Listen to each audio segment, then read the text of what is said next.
So unfortunately, similar to episode 1, they have once again kind of adapted a abundance of chapters in this episode. Rather unusual, because I kind of question where the, I guess, tailor of the story is going to lie, like how they're going to approach the ending and where they, I guess, want to end off the story. Realistically, before the series came out, I thought it would be a good idea to end after the auction raid arc. You know, that's like 30 chapters for 12 episodes, and you could pace it pretty well. But now that we're doing kind of like this up and down cycle thing, which we still have yet to see how they pace the other episodes, it seems like the Tokyo Ghoul reanime is going to follow suit with season 1, around about 60 chapters I assume at this point, and kind of end off most likely near a pretty pivotal point for Hayase, which obviously I won't get into for spoiler reasons, but the ending will definitely be a pretty big thing for a lot of people, obviously, and it will help clarify, I guess, your ideas regarding the story and some of the characters and, you know, everything in between. So as usual, every episode I'm not referencing back to the manga. I personally want to enjoy the series for what it's worth, so I'm reviewing the anime in its entirety and not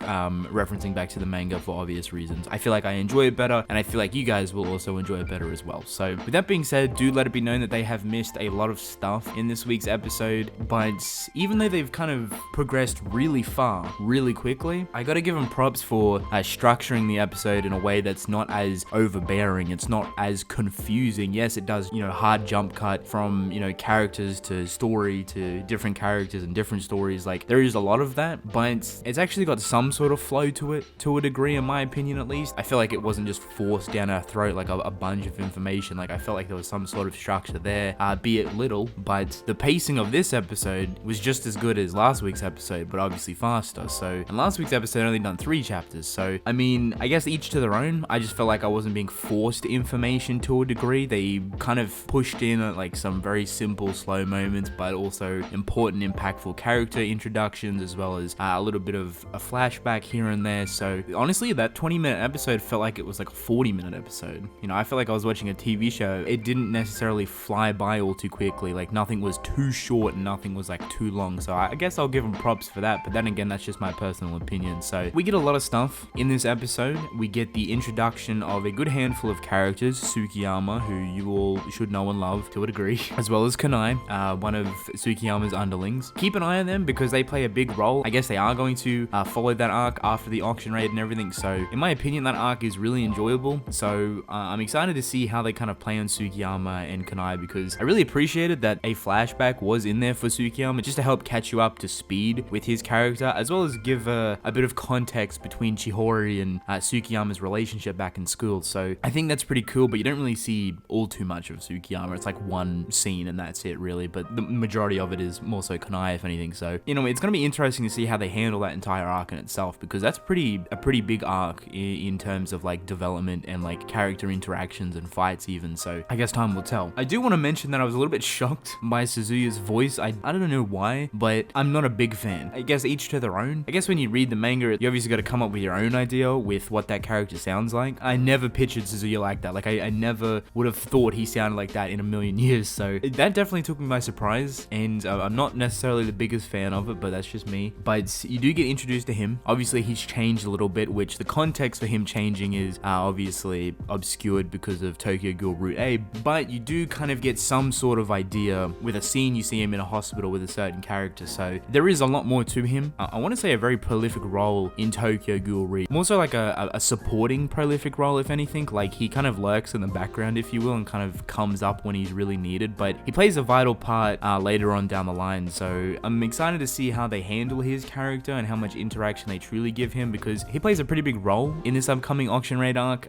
You get to see a lot of his character and what his abilities and what he's capable of, and basically how much he's evolved to a degree. So it's going to be good to see that. You also get to see a glimpse of Ayato once again, as well as Eto. Just a nice little teaser to keep people interested. Once again, I never kind of imagined Eto would sound like that, but it's not all too bad. So I'm just kind of like, I guess I gotta have time to get used to these voices and I guess how they wanted to portray these characters. So one thing about the beginning of this episode that was really weird to me was the, I guess, central focus of Yuri. These past 3 episodes have really put a lot of emphasis on Yuri's character and at the cost of other characters, right? Which I think is a very weird thing to do, because yes, Yuri is an important character, he plays a big role later on down the line. Central character that you can put a lot of development on, and you can showcase a lot of development in the anime, and it's a great thing to see. Don't get me wrong, I love seeing it, but it's weird to me that he's more like of a main character than Hayase is at this point, and you see so much of him throughout obviously the first 3 episodes that we've had so far, which I feel like if you took portions of that out and kind of added that onto other characters like Seiko, which we get a whole bunch more of Seiko in this episode as well, which I know a lot of people are gonna love. Like, the interactions with Seiko is great, funny, bubbly character, just a nice dynamic for the group, I guess. She's obviously getting pushed into the story now, and you're gonna see a lot more of her. She's taking part in the auction raid, and it's a very big thing. So if they took bits and pieces from all this development that Yuri's getting and maybe placed them in, Matsuki, which obviously at this point is kind of very obscured, which I'll talk about in a sec, a little bit more in Seiko, a little bit more in Shirazu, even Hayase, even, like, I think they'd be able to flesh it out and kind of have some sort of common ground. But at this point, it's like Yuri's just this top tier, like, developing character right now. Like, he is at the top, just taking all the development and screen time, which, I mean, it's not a bad thing, but I'd love to see it kind of placed evenly, if you will. Like, there's a lot of scene time with him. So regarding the Matsuki situation, because they play on this a lot in this episode, or they kind of hint at it a couple of different times, unfortunately you guys won't really get the gist of Matsuki's character, and you're probably very confused to a degree what Torso is going on about. To avoid spoilers, I'm not going to go into detail, but they have missed a kind of vital piece for Matsuki's character. They did try and imply it through the usage of voice acting and the whole scene setup and everything like that, as well as they tried to, I guess, slowly kind of push it in this episode with a certain scene regarding the dance floor, and when they were dressed up as women, there was a specific scene with Matsuki where he had these visions of people all staring at him, and it doesn't really entail too much. You don't really understand all too much because it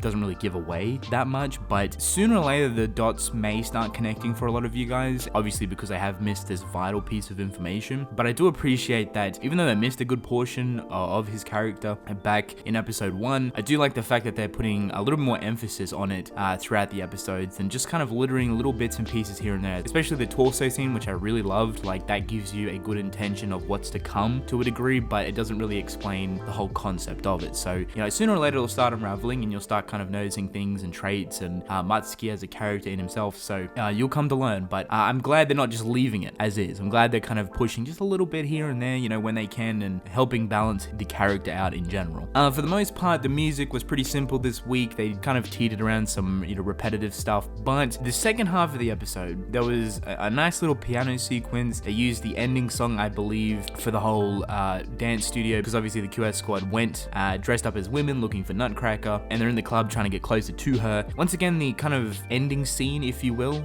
they fill with like a pretty big song, like another song. Similar to episode 2, that song was incredible. It was a very good way to end off the episode. They kind of done the same thing. It wasn't as great, obviously, but it was very enjoyable. It's like a new song, you haven't heard it yet, and it was great. I thought it was very fitting because they had like this little montage of training. Obviously, they were all training for this auction raid. I kind of like how they structure their music style right now throughout the episode. Unfortunately, I just felt like the first half of it was very lackluster regarding its music, but that's just me. Last thing I want to mention, the final couple of minutes of this episode, they just kind of quickly jump through everything and then just push it all the way to the auction raid. So that was a jumbled mess right at the end, but I'm glad they saved it for the end and didn't like stretch it out throughout the entire episode, because that would have been a fuckery. At the end, you can kind of decipher it like piece by piece if you really wanted to, and just help you understand a little bit more. But I do like the interaction between Donato and Hayase, because you get that in this episode as well. Hayase goes to meet Donato, and Donato himself is asking about his memories, Hayase's memories, and it helps kind of build Hayase's, past a little bit more, and I guess his confliction between motives, obviously what he will do and won't do if his memories return, and what if they don't return, what will he do. So I'm glad they're kind of using Donato to, I guess, push a little bit more emphasis on Kaneki's confliction, at least in this episode. They probably won't do it again, but they also tease a couple of characters. You get to see a little teaser of another character in this episode who I will not name, obviously, but that was very interesting. Not sure how I feel about that. I'm a little bit murky, but we'll see how far they truly go regarding revealing characters and everything and such. But for the most part, this episode was pretty simple. It was enjoyable, I guess. guess. You know, I didn't necessarily hate it, but, you know, it wasn't a, you know, crazy episode. I liked episode 2 more than this one, but once again, they're flying through episodes. Yes, I understand, you know, it's going to be a very big vocal point of this week's episode. Oh, they're doing this many chapters again. I understand, but yes, it's going quick, but I'm trying to enjoy it for what it's worth. People are trying to enjoy it for what it's worth, and they're trying to get the most out of it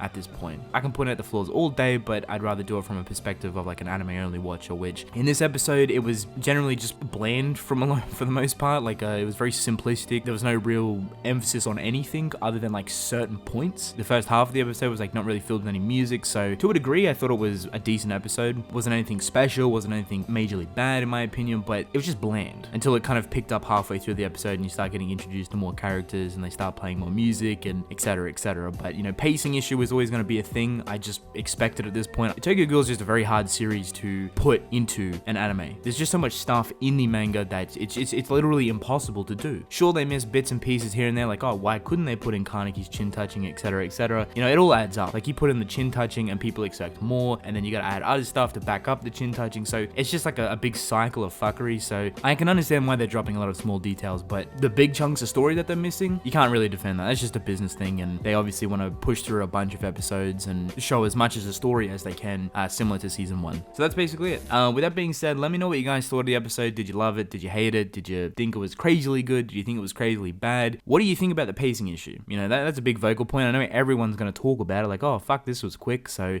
may as well get it out of the way and ask you guys like this. But that's basically it. With that being said, I'm actually going to end the video here. I hope you guys enjoyed it. Don't forget to subscribe. I really appreciate it. Let me know your thoughts in the comment section below, and I'll catch you guys in the next video.